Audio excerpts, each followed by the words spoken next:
Hey guys, welcome back on my channel Avani study hub पर आप सभी दोस्तों का स्वागत है।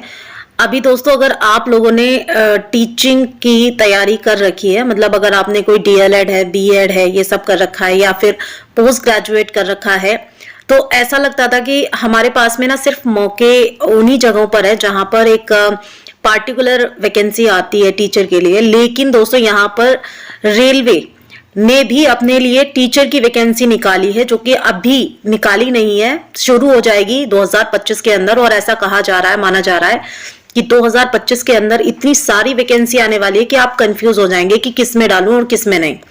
बस शर्त ये है कि आपका बेस बहुत मजबूत होना चाहिए। और इस बार यूपीपीसीएस का जो पेपर आया था, वो मैं इतना तो नहीं कहूंगी कि बहुत ज्यादा टफ था, क्योंकि दोस्तों पता है क्या है कि वहां पर है ना फैक्चुअल क्वेश्चन सबसे ज्यादा पूछे गए थे। और अगर आप लोगों ने अटेम्प्ट किया होगा तो आप सबको पता ही होगा कि ज्यादा हार्ड नहीं था। अगर हमने अपना बेस मजबूत कर रखा था, साथ में हम रेगुलर बेस पर करंट पढ़ते जा रहे थे या करंट से हम अटैच में थे, तो हमारा वो हो जाना चाहिए था। हालांकि मेरे साथ तो दोस्तों उल्टा ही होता है। मैं जो क्वेश्चंस पढ़ के जाती हूँ या लर्न करके जाती हूँ या समझ के जाती हूँ, वो तो एग्जामिनर पूछता ही नहीं है। और जो पूछता है उसमें जो मुझे नहीं आता है और जो मैंने बहुत पहले से पढ़ा हुआ है, वो तो मैं बिल्कुल नहीं करके आ पाती हूँ सही से। लेकिन जो मैंने कभी पढ़ा ही नहीं है, नए नए क्वेश्चंस, वो मैं बिल्कुल सही करती हूँ। और इस बार भी मैंने यूपीपीसीएस के एग्जाम में यही किया। हालांकि मेरा फर्स्ट अटेम्प्ट था, तो इतना मैं पैनिक नहीं हूँ उसको लेकर, क्योंकि मैं सिर्फ उसमें ये आजमाना चाह रही थी कि एग्जाम आता कैसा है, क्योंकि आपको हर एग्जाम देना चाहिए। और ये तो भाग्य के ऊपर डिपेंड करता है कि किस में आपकी सिलेक्शन हो जाएगा, लेकिन देना आपको हर तरीके का एग्जाम चाहिए। फिलहाल दोस्तों, यहाँ पर रेलवे रिक्रूटमेंट बोर्ड जो है, यानी इंडियन रेलवे जो है, वो अपने लिए वैकेंसी निकाल रहा है, जिसके अंदर इन्होंने काफी सारी वैकेंसी निकाली है अभी। हालांकि जो इनकी फॉर्म फिलिंग डेट है वो अभी शुरू नहीं हुई है। यहाँ पर आप देख रहे होंगे, मैं थोड़ा सा जूम करके दिखा देती हूँ। उन्होंने कहा है दोस्तों यहाँ पर कि एप्लीकेशन बिगिन होगा 7/1/2025 को, यानी नए साल में। आप देख सकते हैं 7 तारीख को लास्ट डेट इन्होंने अप्लाई करने की दी है, 6/2/2025, यानी पूरा एक महीना आपके पास में रहेगा। बाकी आप सबको पता है कि रेलवे अपनी फिक्स जो है वो फीस रखता है 500 रुपए जनरल, ओबीसी और ईडब्ल्यूएस के लिए। और SC ST और ईडब्ल्यूएस को यहाँ पर 250 रुपए देना होता है, जिसमें कि ऐसा कहा जाता है, कहता है कि अगर आपने पेपर 1 दिया हुआ है, स्टेज 1 कर लिया है, चाहे आपका सिलेक्शन हुआ है या नहीं, लेकिन आपको 400 रुपए रिफंड किया जाता है। ओवरऑल मिला के आपकी 100 रुपए फीस हो जाती है। और जो SC ST EWS है, इनका पूरा पेमेंट यानी 250 रुपए पूरा इनका रिफंड हो जाता है। तो यहाँ पर देख लीजिएगा, अगर आप लोगों का हुआ है तो कमेंट में जरूर बताइएगा। वैसे मैंने बहुत जब मैं 17 या 18 की थी, तब मैंने यहाँ पर रेलवे का एग्जाम दिया था, मेरा कोई रिफंड हुआ नहीं था। यहाँ पे भी क्लेम करना होता है। फिलहाल के लिए दोस्तों हम आगे के अपने उस पे चलते हैं। मेन जो डिटेल है, 1036 पोस्ट यहाँ पर रेलवे निकालने वाला है, जिसके अंदर आप देख रहे होंगे अपनी स्क्रीन के ऊपर पोस्ट ग्रेजुएट टीचर यानी पीजीटी जिसे आप बोलते हैं, उसके लिए वो 187 पोस्ट निकालेगा, जिसमें आपकी जो क्वालिफिकेशन है वो होनी चाहिए मास्टर डिग्री। आपने एमएससी कर रखा हो, एमए कर रखा हो, एमएड कर रखा हो। सब्जेक्ट वाइज इसमें निकलेगी। अभी हालांकि इन्होंने शो नहीं किया है कि कौन कौन से सब्जेक्ट में ये लेने वाले हैं, तो बस आप तैयारी करके रखिएगा। बीएड एग्जाम आपका पास होना चाहिए। यहाँ पर दोस्तों जो पीजीटी एग्जाम है ना, उसमें इन्होंने बीएड ही मांगा है, डीएलएड नहीं मांगा है। तो यहाँ पर बीएड वाले जो है वो भर सकते हैं 187 पोस्ट पर, जिसमें कि 18 से 48 साल तक का व्यक्ति इसमें भर सकता है। दूसरी पोस्ट है ट्रेन ग्रेजुएट टीचर, जिसे आप टीजीटी कहते हैं। 338 पोस्ट यहाँ पे निकाली। और यहाँ पर सबसे अच्छी बात दोस्तों ये है कि बैचलर डिग्री आपके पास होनी चाहिए 50% मार्क्स के साथ में। आपकी ग्रेजुएशन में कितनी परसेंटेज बनी थी वो कमेंट में जरूर बताइएगा, क्योंकि मैं भी जानना चाहती हूँ। उसके बाद में आपके पास में बीएड होना चाहिए या फिर आपके पास में डीएलएड की डिग्री होनी चाहिए, जिसको अभी फिलहाल में डिप्लोमा कहा जाता है। या फिर आपके पास में 45% के साथ में बैचलर डिग्री होनी चाहिए और साथ में एनसीटीई रूल्स के अकॉर्डिंग और बीएड होनी चाहिए या फिर डीएलएड होनी चाहिए।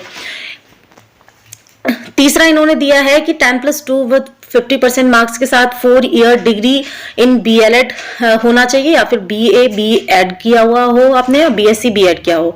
टेट एग्जाम साथ में आपको क्वालिफाइड होना बहुत जरूरी है। लेकिन यहाँ पर देखिए और दे रखा है, इसका मतलब ये है कि जो अगर आप तीसरी कंडीशन के लिए फिट बैठते हैं तो फिर आपको टेट क्वालिफाई होना चाहिए। अदरवाइज आप अगर पहला और दूसरा देखेंगे तो वहां पर आपको टेट नहीं मांगा गया।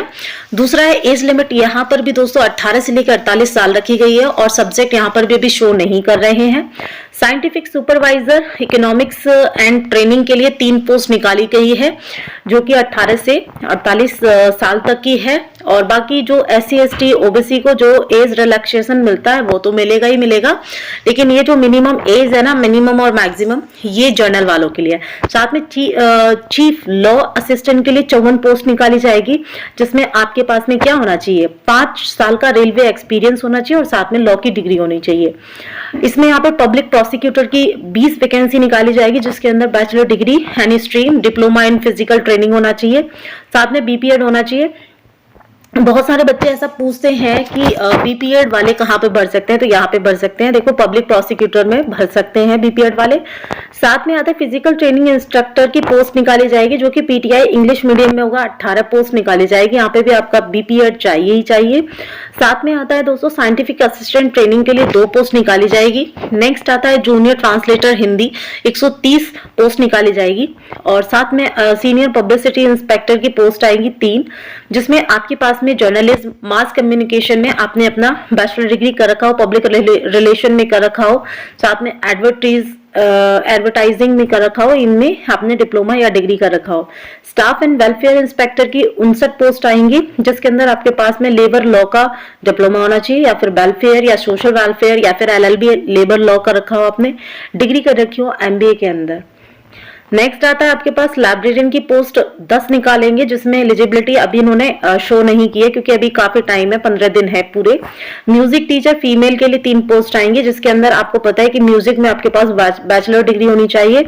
नेक्स्ट आता है, यहाँ पे देखेंगे प्राइमरी रेलवे टीचर अगर आप बनना चाहते हैं, यानी कि PRT में अगर आप जाना चाहते हैं, तो 188 पोस्ट यहाँ पे निकाली जाएगी। आपने देखा होगा कि PGT वालों के लिए भी आई, TGT वालों के लिए भी निकली है और PRT वालों के लिए भी 188 निकली है। तो यहाँ पे PRT वालों में आपको पता है कि DLED ही मान्य होता है। Assistant teacher female junior school के लिए बात करें, 2 टीचरों के लिए यहाँ पे वैकेंसी निकाली जाएगी और यहाँ पे इस तरीके से इन्होंने पूरा दे दिया है। लेबोरेटरी असिस्टेंट स्कूल में बनना चाहते हैं तो 7 निकाली जाएगी और लैब असिस्टेंट ग्रेड 3 के लिए जो कि केमिस्ट्री और मेटालर्जिस्ट की 12 पोस्ट आएगी। तो ये जो वो पोस्ट है ना, ये काफी लॉन्ग टाइम से नहीं देखी गई है और काफी सारे बच्चों को तो ये पता भी नहीं होता है कि रेलवे भी ऐसी पोस्ट निकालता है। तो फिलहाल अगर आपको नहीं पता है और आप चैनल पर देख रहे हैं, चैनल से जुड़ जाइए और साथ में चैनल को सब्सक्राइब कर लीजिए और वेट कीजिए 7 तारीख को जैसे ही साइट ओपन होती है, जल्दी से आप जिसमें भी एलिजिबल हैं आपको फॉर्म भर देना चाहिए। इससे होगा ये कि आप बेफिक्र हो जाएंगे और इसके बाद में जब ये साइट खुल जाएगी तब हम देखेंगे कि इसका सिलेबस क्या है। बाकी आपको ये वीडियो कैसी लगी कमेंट में जरूर बताइएगा।